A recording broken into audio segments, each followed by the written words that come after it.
السلام علیکم ناظرین آپ کی پیش خدمت ایک بار پھر سے حاضر ہے نظر بلاغہ کے خطبہ نمبر 112 اور 113 کو لے کے بسم اللہ الرحمن الرحیم۔ خطبہ نمبر 112 آپ کے خطبہ گائے سے، جس میں ملک الموت، ان کے قبضے روح اور مخلوقات کی توصیف الہی سے عاجزی کا ذکر کیا گیا ہے۔ کیا جس وقت ملک الموت گھر میں داخل ہوتے ہیں تمہیں کوئی احساس ہوتا ہے؟ اور کیا انہیں روح قبض کرتے ہوئے تم نے کبھی دیکھا ہے؟ بھلا وہ شکم مادر میں بچے کو کس طرح مارتے ہیں؟ کیا کسی طرح سے اندر داخل ہو جاتے ہیں، یا روح ہی ان کی آواز پر لبیک کہتی ہوئی نکل آتی ہے، یا پہلے سے بچے کے پہلو میں رہتے ہیں؟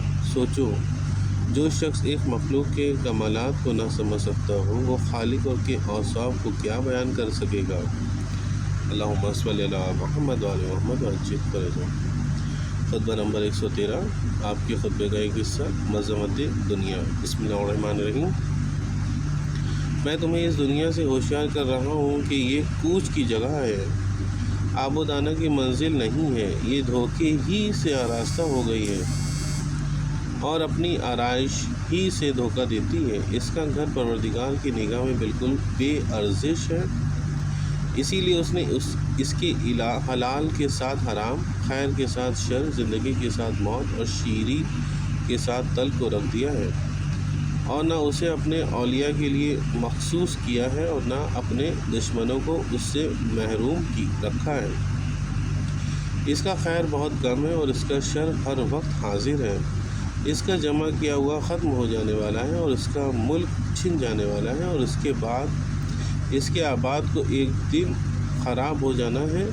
بھلا اس گھر میں کیا خوبی ہے جو کمزور عمارت کی طرح گر جائے، اور اس امر میں کیا بھلائی ہے جو زاد راہ کی طرح ختم ہو جائے، اور اس زندگی میں کیا حسن ہے جو چلتے پھرتے تمام ہو جائے۔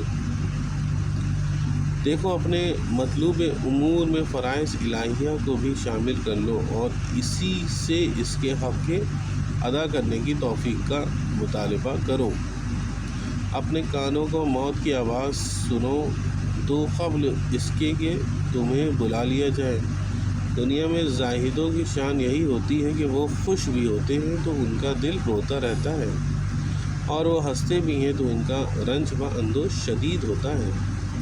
وہ خود اپنے نفس سے بیزار رہتے ہیں، چاہے لوگ ان کے رزق سے غبطہ ہی کیوں نہ کریں۔ افسوس، تمہارے دلوں میں سے موت کی یاد نکل گئی ہے اور جھوٹی امیدوں نے ان پر قبضہ کر لیا ہے۔ اب دنیا کا اختیار تمہارے اوپر آخرت سے زیادہ ہے، اور وہ عاقبت سے زیادہ تمہیں کھینچ رہی ہے۔ تم دین خدا کے اعتبار سے بھائی تھے، لیکن تمہیں باطن کی خباثت اور ضمیر کی خرابی نے الگ الگ کر دیا ہے کہ اب نہ کسی کا بوجھ پٹاتے ہو، نہ نصیحت کرتے ہو، نہ ایک دوسرے پر خرچ کرتے ہو، اور نہ ایک دوسرے سے واقعاً محبت کرتے ہو۔ آخر تمہیں کیا ہو گیا ہے کہ معمولی سی دنیا کو پا کر خوش ہو جاتے ہو اور مکمل آخرت سے محروم ہو کر رنجیدہ نہیں ہوتے ہو؟